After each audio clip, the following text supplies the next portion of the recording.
Hi lovely viewers, to your screens again is Nayadith. Thanks for watching my videos and I love you for watching my videos. Okay, I've come to you once more with some students from a nursing training college. There have been this introduction of new courses into their curriculum, and one of the courses includes child protection and abuse. So I want them to brief us on how the course is for their juniors or anyone wishing to take part in the nursing as a career to know what that course is about and get a preview about it. Okay, so welcome. You are not new to this channel, so I have Kezia, I have Patience, and I have Nancy. Welcome. Thank you. Okay, moving on. What is this new child protection and abuse about? Okay, so to begin with, when we say a child is a person below the age of 18 according to the 1992 Constitution of the Republic of Ghana. Okay. Also, abuse means to cause harm. And abuse means to cause harm. Okay. And child abuse means the act of omission that causes an injury to the physical and mental well-being of a child. Okay, that's nice. So, are there public health and medical approaches to these child abuses? Yes. So, and what are some of them? Like, what are the approaches that medically or the public in general, what are the approaches that they are taking towards this child abuse?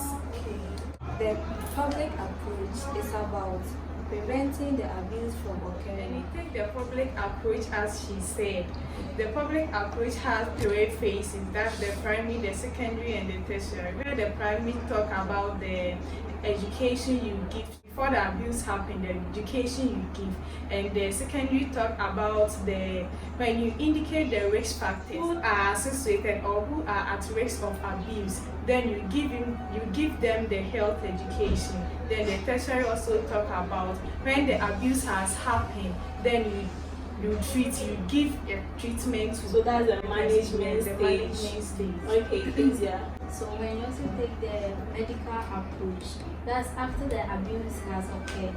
So with the medical approach, after the abuse has occurred, the medical assistance you give to the abuser.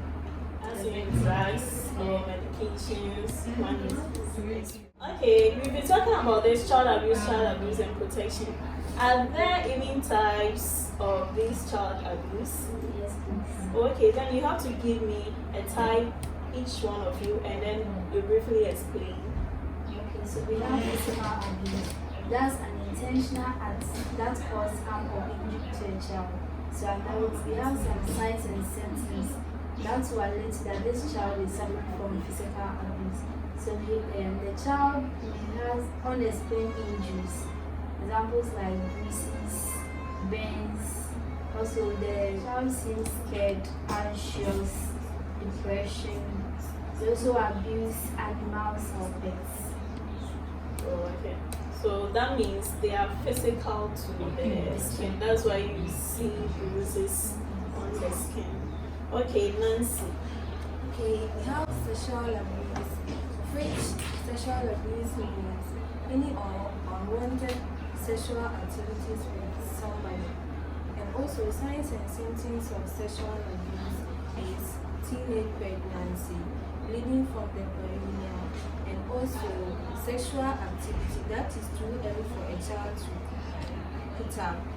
And also sexual abuse, the perpetrator of sexual abuse is from the caregiver, the tutors, pastors, and neighbors. From 2009 reports, it shows that about 54% of abuse is from sexual abuse. Okay, so if I got you right, that means sexual abuse has the greatest percentage when it comes to child abuse. Oh, okay. Then to the last, which is patience. Okay, I will talk about emotional abuse, which I may also call it psychological abuse. Here you abuse the child emotionally by Example like calling the child name, rejection, isolating the child. And I can talk about the signs and things where the child will be socially withdrawn.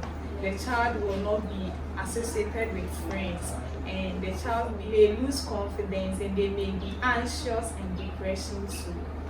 So you've talked about the signs already. Kezia said a sign is bruises, and he also said bleeding from the perineum, and to you your sign is depression. Yeah. So when one is depressed, it can signify that a person or the child is going through an emotional abuse. Okay, so my last question, which I'll ask is, do you see the need in taking this course serious and nursing, and why? Yes, because if you don't take this course serious and a child is being abused, you may not know how to manage a child. Okay. Patience. Okay.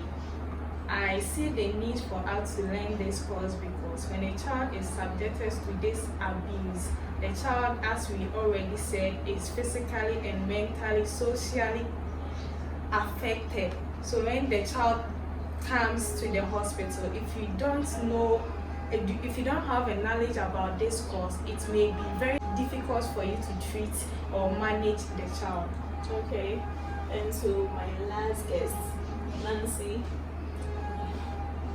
Okay, maybe when a child is being abused and the child has been reported to your facility, you can help the child through giving out advice, education, and also helping the patient and others. Okay, that was a nice and a simple interaction. Thank you very much for helping the younger ones, or helping your juniors, or anyone wanting to enter the nursing career, helping them to know what this new course is about.